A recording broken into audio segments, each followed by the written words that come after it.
ఎంత దూరం పారిపోవాలి? ఇంకెన్నాళ్ళు దూరంగా ఉండాలి? మర్చిపోదాం అనుకున్నప్పుడల్లా గతం తాలూకు జ్ఞాపకాలు ఏదో ఒక రూపంలో అడ్డు తగులుతూనే ఉన్నాయి. భగవంతుడా, నా బిడ్డని కాపాడుకుంటే చాలు.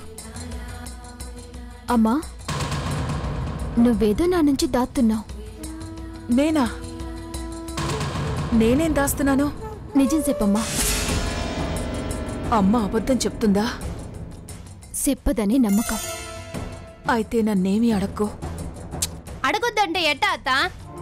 ఆ పందిక అదే ఆ నందిక వాళ్ళొత్తే భూమిని కలవకుండా ఎందుకు ఆపినావు? కాదనుకున్న వాళ్ళని కలవడం ఎందుకు? ముక్తాదేవమ్మ గారు నన్ను కాదనుకోలేదే. వాళ్ల మనవరాలికి నిశ్చితార్థం, అది విరాట్ బాబుతో. అంతమందిలో నువ్వెళ్ళి తారాదేవి, అవంతిక నీతో గొడవపడి అంతా రచ్చ చేసుకుంటే ఏం బావుంటుంది చెప్పు? నానేం విరాట్ బాబుని ప్రేమిస్తున్నాను, మీ మనవరాలి పెళ్ళ ఆపండి అని చెప్పను.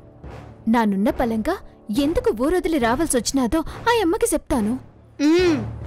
వద్దు భూమి, వాళ్ళేదో పూజకొచ్చారు. ఇంట్లో పెళ్లి శుభకార్యం జరిగితే మోదుకొండమ్మ తల్లికి చీర సారే ఇవ్వడం ఆ ఇంటి ఆచారం.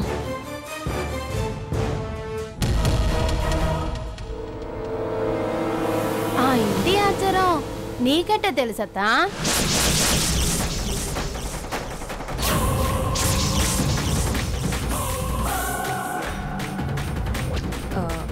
అది విన్నాను. పూజారి గారికి ముక్తాదేవి గారు చెప్తుంటే వినిపించింది.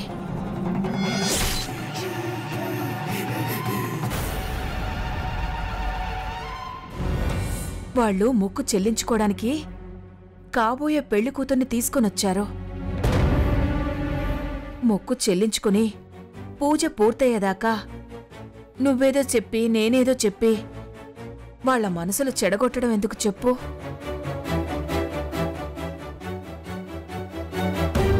పూజ అయ్యేదాకా కాస్త ఓపిక పట్టు. ఏందత్తా, మంచి అవకాశాన్ని పోగొట్టుకుంటామా? భూమి ముక్తాదేవమ్మ గారికి జరిగింది చెప్తే పెళ్ళ ఆపేత్తది, పూజ ఆపేత్తది.